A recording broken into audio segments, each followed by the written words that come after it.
Okay, I'm making my video on the unequal treatment in prisons, mainly in Alabama, but like it happens everywhere, basically. The Constitution requires that prison and jail officials protect incarcerated people from sexual misconduct, sexual abuse in general, like getting stabbed, all that. But prisons really don't do that.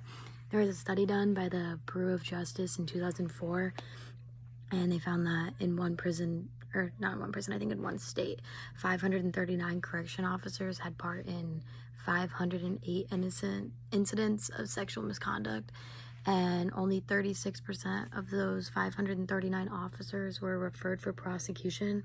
55% were discharged from their jobs, and 9% of them were disciplined, but they got to keep their job.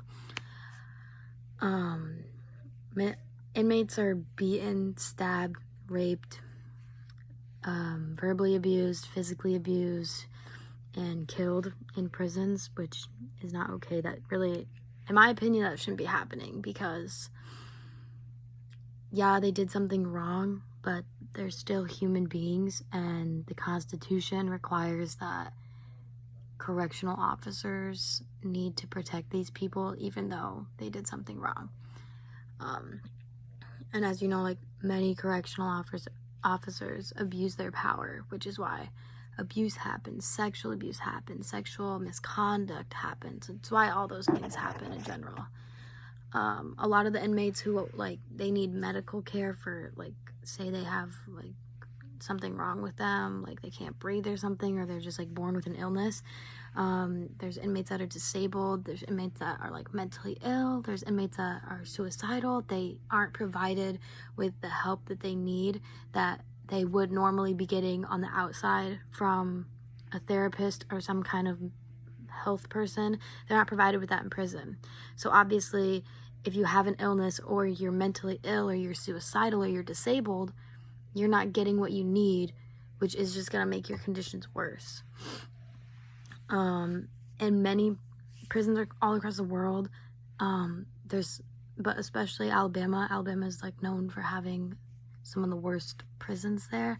There's understaffing, and understaffing can lead to prison riots. It can lead to prisoners not needing what they get or like not being able to get what they need all the time. There's system failures, so, like, some things just, like, won't work, which can also, like, lead to, like, stress on the inmates and all that. And then there's also, like, sexual misconduct, all that. And all those things put inmates at risk, because they're going there, they don't have a choice to go there, but they need to feel safe, and they're supposed to feel safe, and they're supposed to be safe, but that's not happening. Inmates held in solitary confinement. Solitary confinement, basically, you're in a small cell by yourself for 23 hours a day. You're allowed out for showers, like a little bit of exercise, medical visits, but you're denied calls and visits from your family members. So you can't call your family members, you can't visit them, you're completely alone. And this causes inmates to suffer from anxiety, paranoia, depression, and honestly, it makes them want to commit suicide. Suicides among people held in isolation account for almost 50% of all prison suicides, even though less than 8% of the prison population is in isolation. I don't know, I've watched, like, shows like Orange is the New Black, and they try to portray what isolation is like, and it's literally someone sitting in a room, like, losing their mind, like they're going crazy because they can't talk to anybody, and they're brought food, but the food is, like, inedible, and they're not brought food on, like, a regular basis. And, like, I guess, like, the correctional officers really don't care about who's in solitary confinement. They're not going to give you fair treatment because they don't care. They're just like, oh, I have to drop this food off at some point today. You have no concept of time. You don't know what time it is.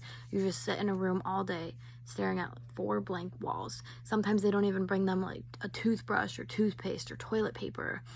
Sometimes they don't even bring them out to shower, like, on a daily basis.